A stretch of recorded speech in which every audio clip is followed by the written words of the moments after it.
What is going on, everyone? It's Ari from EB Games here. Now, thanks to EA Australia, we were able to fly to LA and get our hands on Star Wars Jedi Fallen Order, the upcoming single-player Star Wars game created by Respawn Entertainment. So here are 5 things we thought you should know about Star Wars Jedi Fallen Order.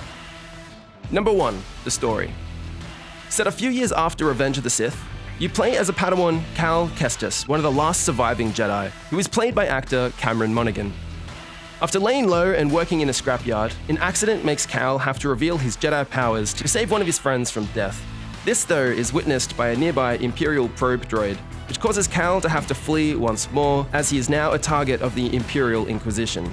Now being chased down by the Second Sister, Purge Troopers, a bunch of others, and even more characters that are yet to be announced.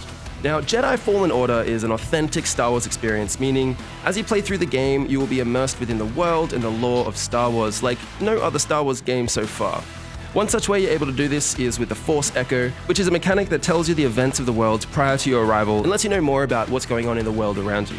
And of course, it wouldn't be Star Wars without a droid companion. In this case, it's BD-1, which literally stands for Buddy Droid 1. Now, BD-1 is a companion droid which has been designed to assist you in remote areas and operations. Now, it is kind of absolutely obsessed with data collection and doesn't really care too much about its own self-preservation, which makes this the most fun companion droid to have around you, and you can only imagine the types of stuff that you'll get up to. Now, this little fella will follow you around on your journey and assist in many ways, including providing you health in a sticky situation. Number 2, the combat. As you would expect, mixing combat with lightsabers, parkour, dodging, and the Force is an intense, fun, and fluid combat experience. They really wanted to put the lightsaber in the player's hands. Your Force abilities give you an edge in these fights, being able to freeze bullets in place and Force push enemies into them, or just to unleash the Force mid-fight is an awesome experience. With that, there's also a lot of dodging mechanics, and mixed with your lightsaber moves makes this a fast-paced combat game, depending on how you like to play.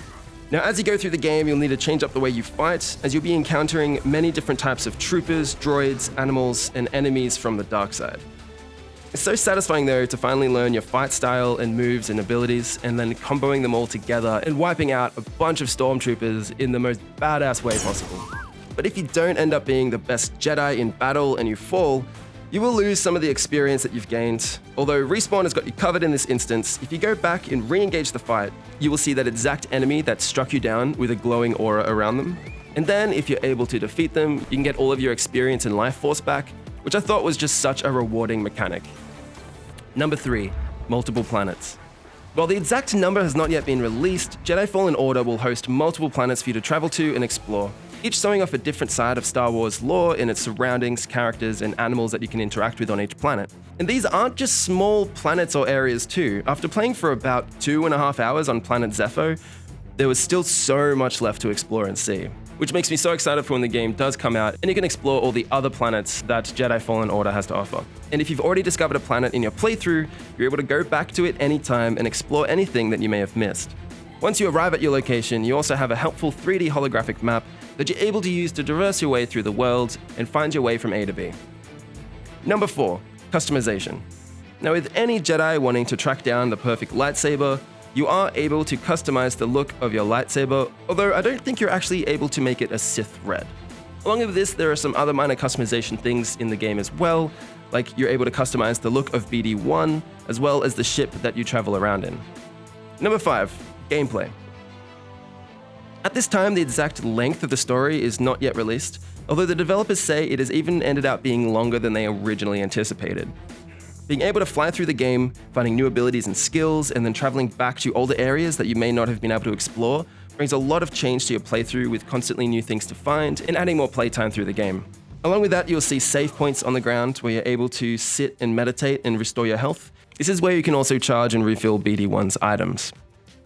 Now, obviously this is a single-player game, but it does have a really rich and immense Star Wars story behind it that the developers are really keen for you to get your hands on. Personally, I absolutely loved the fighting mechanics in this game. Being able to combo everything together and feeling like a Jedi myself was one of the coolest feelings. So thanks for watching this far, everybody.